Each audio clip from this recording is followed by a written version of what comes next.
I'll start out with this. The reason why I wanted to reach out to you and give you my perspective is because I think a lot of people do not think what their friends or anyone that's going through this, that have witnessed a family member or loved one go through the consequences and the aftermath of it, the trauma. It's tremendous. So my goal here is to help those that probably are going through the same thing that I went through, that I'm still going through, and that I'll always go through. I have the same intention in mind. I think Right. you to share your story is so important because it helps so many other people. Because for 20 years, you've had the experience of understanding of how to heal yourself and what has worked and what hasn't, and what you could have been. You were thinking all these years of what you could do better or what you can't, and all that kind of stuff that people are suffering with right now. I think it would be really impactful to be able to give you a perspective. So from the bottom of my heart, I want to thank you for having the courage and coming forward and sharing this. So thank you for doing this. You're my hero. Oh man, you know what? we all in this trying to heal collectively, man. But Penelope, Right. with that said, I want to really heartily, warmly welcome you to We Heart Our Lives community. Before we jump into it, I would love for you to just give a quick introduction of who you are. This is your interview. This is your story. So I'm going to follow your lead throughout it. But I obviously know you and love you dearly, but please tell everybody out there who you are. Okay, my name is Penelope Eaddy. I am originally from Dominican Republic, born and raised, but I've been in Texas since I was 11 years old. So I'm a Texan. Through. I have a beautiful family. I have a daughter and a stepdaughter. They are my world. I have a lovely husband, and I have just my parents, just all of my family who are very loving. Most of them live in Florida. So 20 years ago, to this year, 20 years ago. Let me go back 20 years ago. 3 years older than me. His name was Oscar. And from what I can remember in our childhood, he was a pretty happy kid, for the most part. But looking back as an adult, I remember, I can see now where depression started being part of his life. Maybe we couldn't identify it back then. And I was young at the time too, but just certain remarks and things that he did, you could see where, okay, something is going on with him. Can you describe what those certain things were at the time? Discouraged, feeling like he was never good enough. It didn't matter how great other people saw him, but he was never good enough for himself. When he turned 21, he went through a lot of changes, and he tried to do better in life. He tried to join the military. That didn't work out. He had a relationship that didn't work out. So things just started spiraling downhill for him. We were very close. And at one point, he told me he no longer wanted to live. I was 19 at the time. And instead of listening, I overreacted. I basically just let it have it over the phone. I lost it. I told him, how dare you think like that? Don't, if you even say that again, I'll come over there and hurt you myself. And just immaturely caught up in my own feelings because of what he said, and I guess I always thought it could possibly happen. So I was frightened too. You know, it was my way to defend my feelings, really, but not really take care of him. That happened probably around March. In June 20th, my mom called. Did you guys and have, did you guys speak after that call?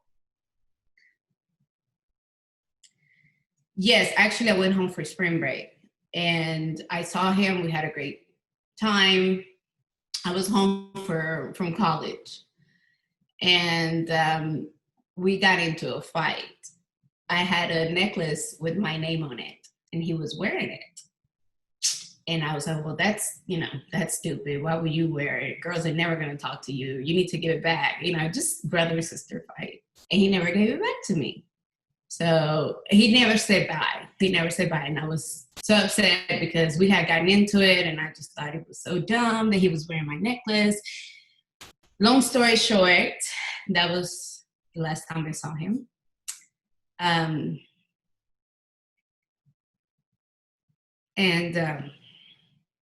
This is gonna happen, okay? This is gonna happen. And then on June 20th, my mom called, and she only had to say his name, and I already knew exactly what happened.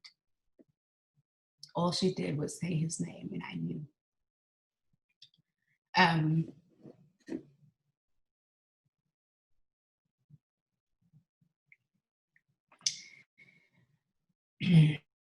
My mom found him, and it was very traumatic. She's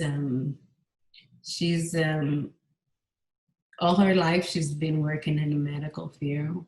She's at one point she was an RN, and I guess when she recognized what happened, he has taken a shotgun to his face. She tried to put him back together. And it is just very traumatic experience. She then, somehow managed to call the cops. She called her church. People showed up. When the police got there, they handcuffed her and put her in the back of the car. My mom doesn't speak much English, okay? So they had to investigate. Oh, imagine that, right? So they had to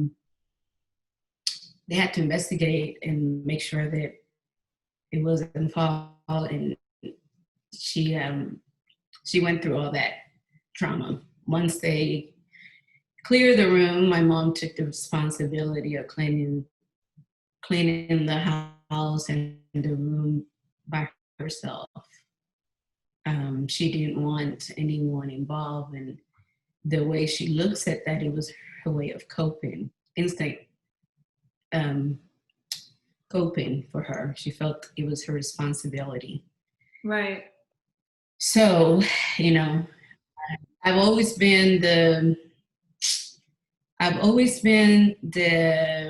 decision maker at home. My parents being immigrants and not speaking English very much, I've always made a lot of adult decisions, even at an early age. And I had to make decisions, funeral. I had to go from just being a fun college kid to picking a box to put my brother into and saying goodbye. So I dream a lot. And I had a dream that this light came through my window and said something of I needed to be strong and that my family needed me. No big deal. I tell my mom the dream about, I would say maybe 3 weeks, 4 weeks before it happened. And, my mom is very, she's a woman of God. So right away she said, whatever happens will be fine because it's coming from God, I don't know. It was just it was a gut feeling at the time. I don't know if I was that in tune with my brother. We were very close. He was always there. My parents may have gone through up and down, but my brother and I were always together, except for the years I went off to college. Um, the day he passed, I was working as a telemarketer, and I picked up the phone to call him. And as I'm dialing, I was like, no, he's not home. Let me hang up. That was the biggest regret I had for many, many, many, many years. You know, for a long time, I felt that I shouldn't make that call, that if I wouldn't make that call, I put a lot of Yeah. responsibility on that phone call, you know. Um, so after all said and done, I had a lot to work on, but um, I didn't take initial action on it initially. I'm sorry, I didn't take action on it initially. It took many years of, Didn't take just action. toxic relationships with my healing, realizing, okay, with just self-awareness, what's really going on? How are you handling this? Um, Binge eating, terrible relationships, depression in every way, form. Um, and it took a while for me to say, okay, I'm depressed. I'm not dealing with this. I'm carrying this on, even on my current relationships. I need help. I was depressed for clinically depressed for I would say 6 years or so, where I had to do therapy and just really kind of take care of myself, right? What was the Um, turning point for you when you decided that you needed therapy? Anger. I was angry. I was angry. I was flipping table angry. And I'll never forget this, but in therapy, the doctor made me get angry at my brother because apparently that was part of the steps that I needed to take that I never took. So Yeah. I was taking that anger out on other people. And yeah, you just, you could think you're okay, but it takes another person sometimes. What was the moment for you when you started honoring that emotion that you had, the anger that you had? What did it turn into?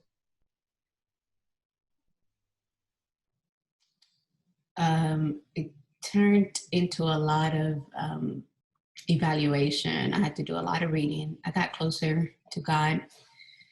Um, I had to really evaluate relationships at the time as well.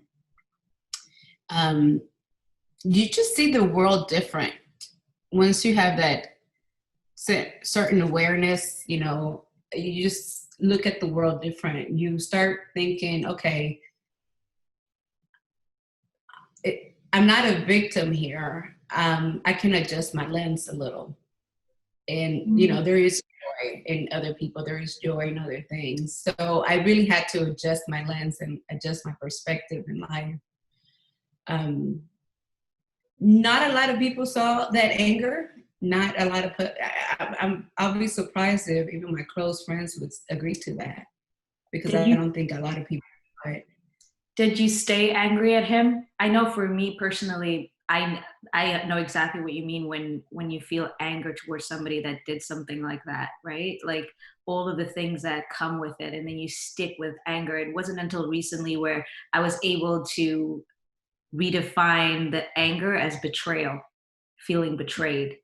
Did you find another word or an attribute or a feeling that was more understanding to yourself for your coping process? well, for myself, I felt that I had, I got to the point where I realized, okay, there was nothing I could have done. There's nothing I could have done. There's nothing, yeah. Just, there's nothing I could have done. He knew what he was going to do. Um, I think at some point I had to, there's a lot of stigma with suicide, and a lot of it, the family members carry it, you know, from religious point of views, and just the fact that people feel you could have done something, you know, you love them, you're his sister, he told you, Mm. technically told me, you know, you just, and maybe people don't say it right away, but you you definitely feel it. You feel that pressure of, this just surrounds you with the stigma of suicide, you know, that you want to control it. People want to control it, right? Um, for me, I had to really block that. I had to really, really work on blocking it and realizing that I was not responsible for what happened that day. Absolutely, yeah. I was not responsible for my feelings and my initial reaction when he told me, you know, I could have done better, but I can't live with that. I cannot live with that. I cannot live with that because it's too much to carry, you know. I've learned, and that's my goal, is to listen now, to make sure I hear people when they say I need help, or I don't feel well, or I'm depressed, or I don't want to be here because Bobby, because I just I feel that it's too much to carry on you for the rest of your life, you know. It's too much to carry anybody's entire existence on your shoulders, you know? We all came here with our own journeys, and all we can do is help and guide and make sure that we're there as a support system. But, like once you start blaming yourself, like it doesn't really go anywhere productive, right? And so I want to know from you, from your perspective, what got you to that point to realize like this is too heavy for me to carry. I can't. Was it during therapy or was it prior to that? Part therapy It was. was it was absolutely therapy. I wasn't happy with myself. I was binge eating. I gained, I don't know, 45, 50 pounds. Mm. Um, it was just, I was in a dark place. And I don't think a lot of people recognize that, but I was in a very dark place at the time. Not to the point where I thought about suicide myself, because I personally have never been there, but I didn't see the beauty of life because I kept constantly thinking about my brother and the I wish, could have, would have, you know. Yeah. Um, it, but I did, as I did learn a lot from my mom, and I realized that, you know, somehow she gave me strength. If she can find something funny and smile and dance and do something that makes her happy, I can also do that as well. Mm. So we almost rely a lot on each other. And it happens not only with my mom, with my brothers and it brought us together in a different way. Yeah. Where we realize, okay, we still have life and we still have some people that we need to live for, you know? So it is, that was very encouraging. And it still is, you know? I think for my mom, she still had a lot of trauma throughout the years, but she found the beauty in life, and you know, she gets up and just.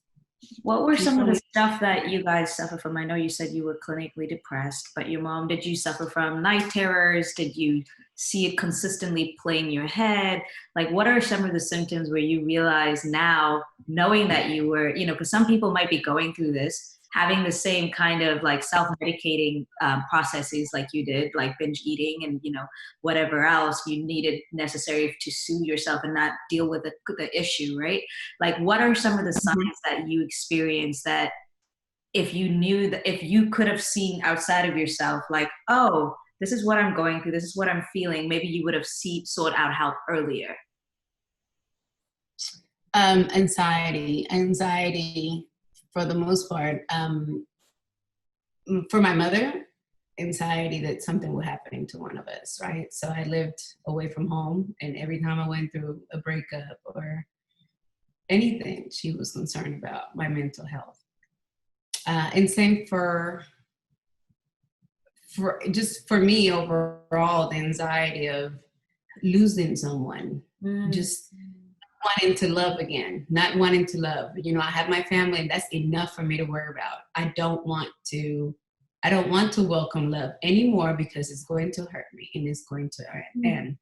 And that is real. That is so real because it takes a long time to realize this is just life, you know, and you have to accept love because it's the beauty of it, right? Beauty. But yeah, there's a lot of things that you recognize out of the event that and the trauma that caused anxiety and fear and It's a lot interesting. of this fun. Go ahead. I don't mean to cut you off, but it's interesting that you mentioned the hypervigilance and the constant like on edge that you experience with anybody that you come in contact with now, because that fear got almost like put into everybody's pocket, you know? Ah, that just hit me. It is something to really have you really have to work through. You know, even today, talking to my mom about the interview, I can't bring it up much. You know, it's just very every time for her. It's a wound that opens very quickly. Every time she hears of someone dying, or she'll go back there. Has she gone through therapy? And I don't think so. No, no.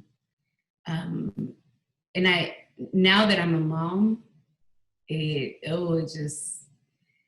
just imagine my mother going through that, and my parents. Period. My dad also went through a hard time. Um, it's just really heavy to witness. You know, we have gotten used to it because it's been so long. You know, but just recently, a coworker lost her son to suicide, and it just took me there. It just brought all of that pain back. How old And was your son? it's a different. I'm not sure, but she posted it. He seemed like he might have been early 20s, and it just took me to that place where I know that pain, and it's a different kind of pain than just losing someone else. Because again, the wish I could have, would have. And you lose that chance. You lose that chance to help and reach out and listen. And maybe I should have paid more attention. And you just pick it all up all over again when you hear it, you know? If you had a chance for somebody to reach out to you, say for instance, I was suffering and I wanted to talk to you about it, what would you have liked me to communicate to you, and in what way? That's very difficult to answer because I've never been there. So I don't know. It's not my place to choose what I want to hear. I feel more that, you know, yeah, it would be great for you to tell me, hey, I'm weak right now. I need help. I don't want to be here. Help, you know, that's what we want, but that's not the reality, right? I think it's more important for us to listen and be aware and educate ourselves Right.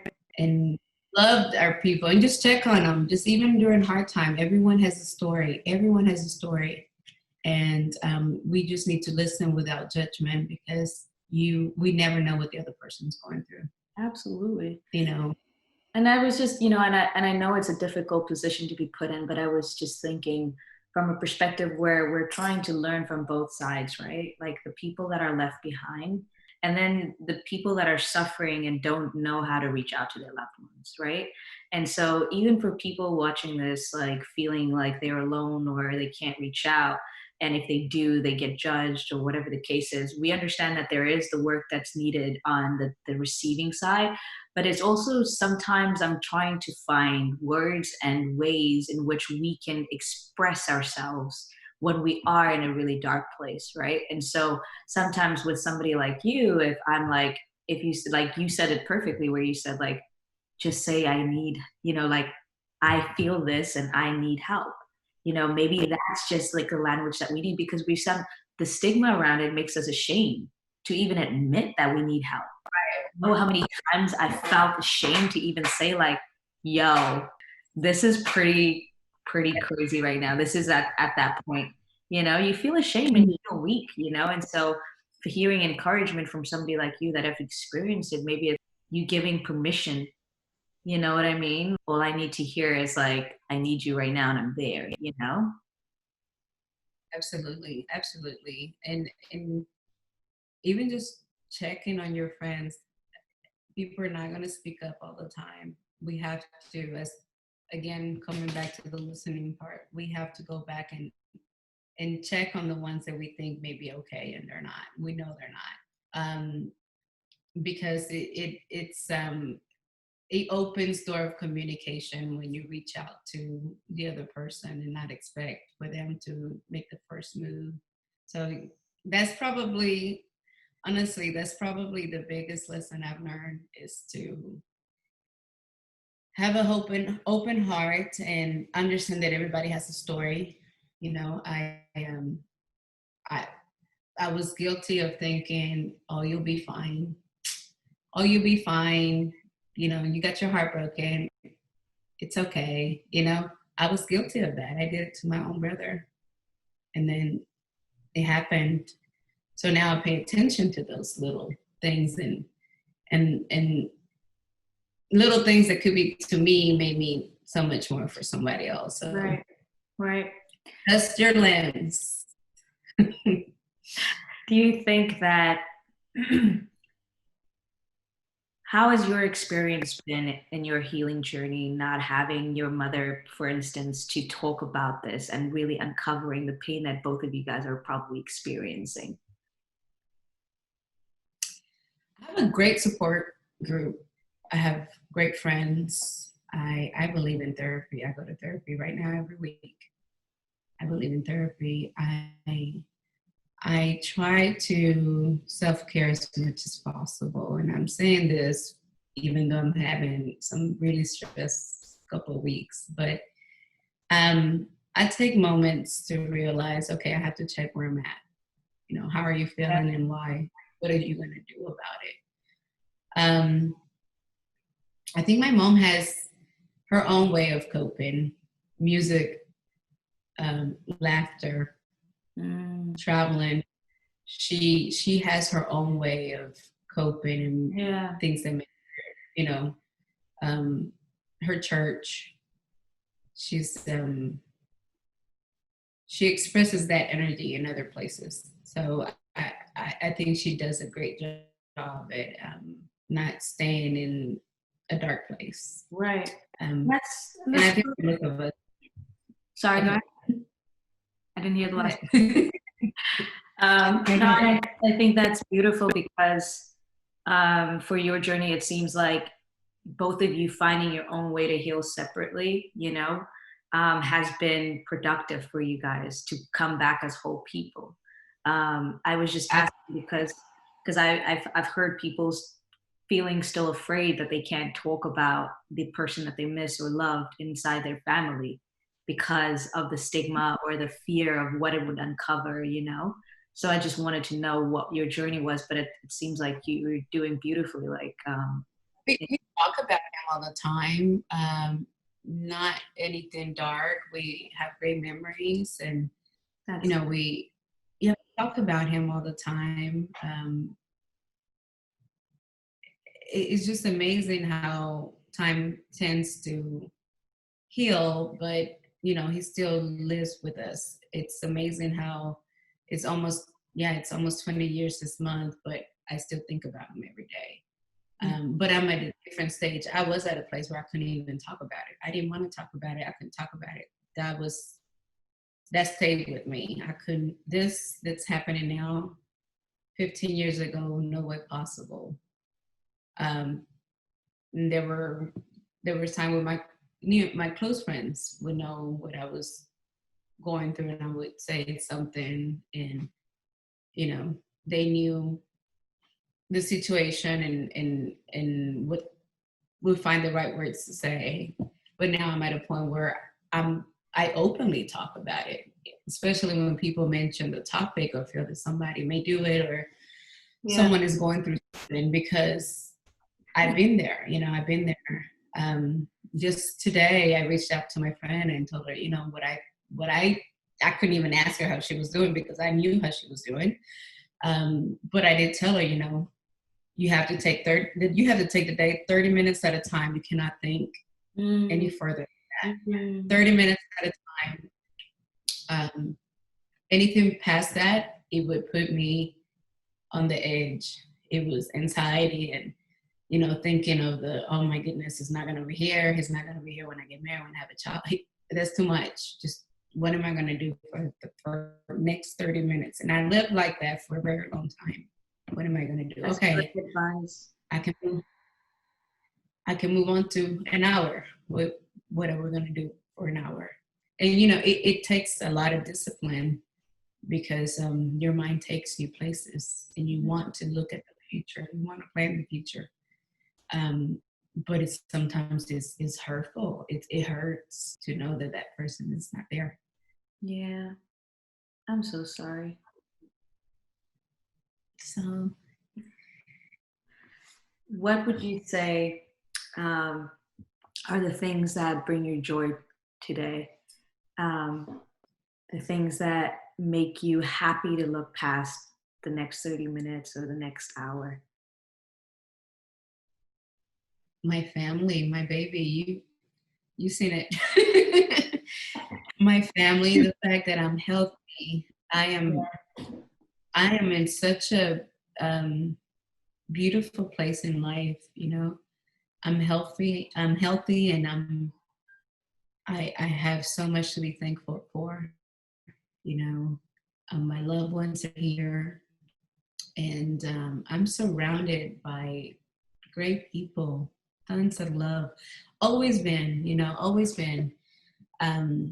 And I'm just, that's enough. That's enough for me to be happy and wake up every morning and be grateful. I can't ask for anything else. And every day I think about it. Every day I think about it. Sometimes I feel like I've taken so many things for granted. And I feel that, I've been through such a dark place. My family have gone through so much that anything that happens, we're like, we know we'll make it through because we made it through those times. Yeah. So you have a sense of strength, like, no, God is in control. We're gonna make it through and make it happen. And resilience. I think the hardest thing to do. I was speaking to a friend who recently lost her brother too, and the hardest thing to do is to think about how is this pain ever going to go away, and it's encouraging to hear you say that it doesn't, it's always there, but the light comes back on. You smile again, somehow you smile again. It's the craziest thing. I really honestly thought my life was over. I really honestly, I just didn't see my future without my brother. When I went back home to plan the funeral, they gave me all his belongings. They gave me all his belongings. And one of the things that they gave me was the necklace he was wearing, which was my necklace that we fought about before I left.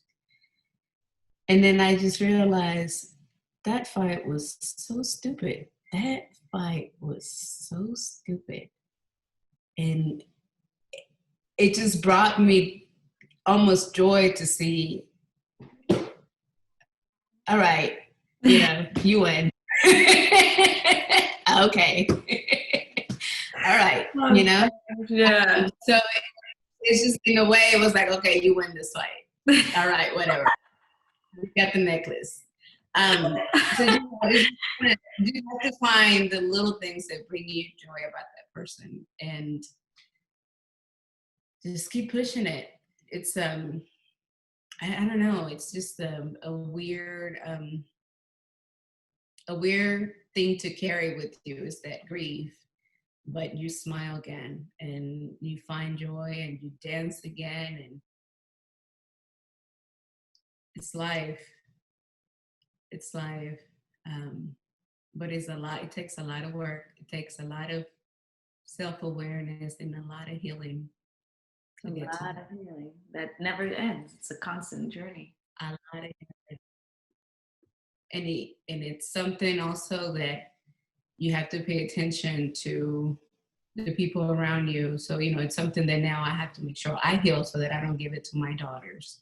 I have to Mm-hmm. make sure that I understand it and I can manage my feelings so that I can teach it to them. So I have to work on my healing before, so that I can break this cycle of and stigma of we grew up under depression, and the stigma of get it over with, or move on to the next thing and not address the actual issue. So it takes a lot of work. It takes a lot of work. I'm glad you're doing the work.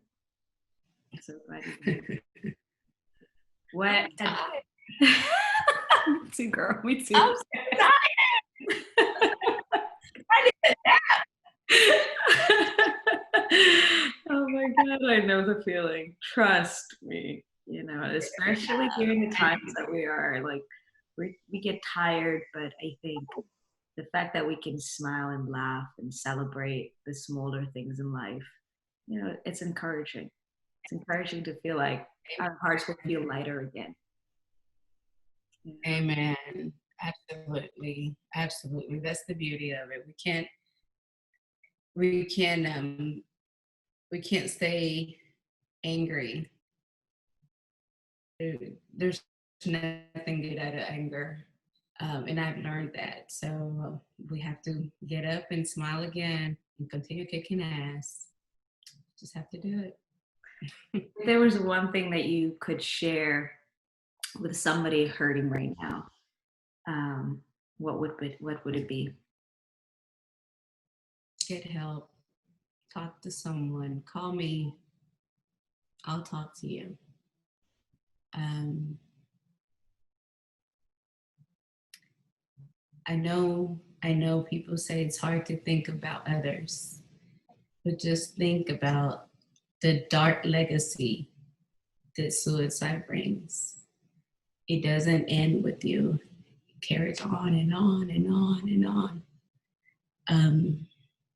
Get help. People love you. God loves you. And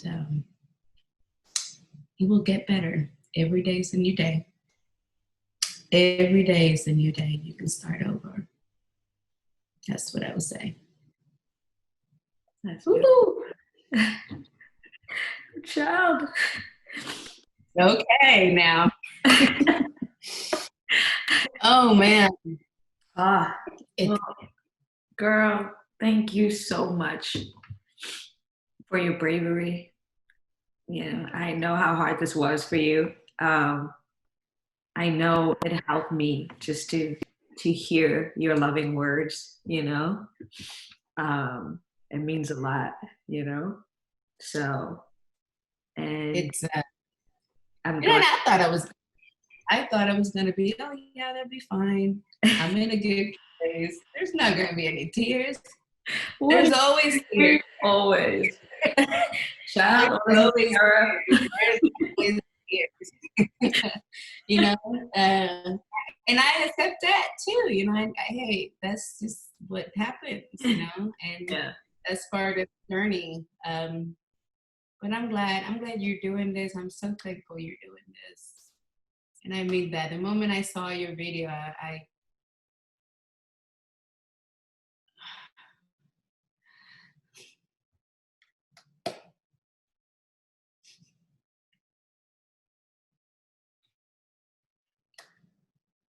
Thank you.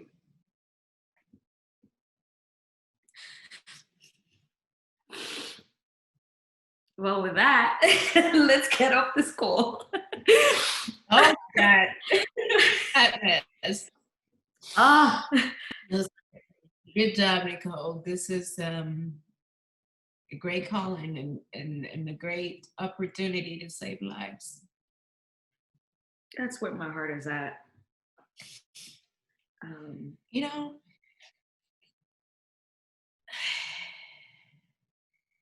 that's a great way to turn your feelings into actions. I admire that. I absolutely admire that. Oh, we are a hot mess. don't let Marcus see this. You know, when it's time to get off. Oh God. You to log off, cut it out. Oh boy. Yeah, I know. Well, Oof. Penelope, with that said, I love you and thank you for being a part of You. our whole community as we're journeying to get closer and closer to healing and feeling at peace with our Amen. inner being. Amen.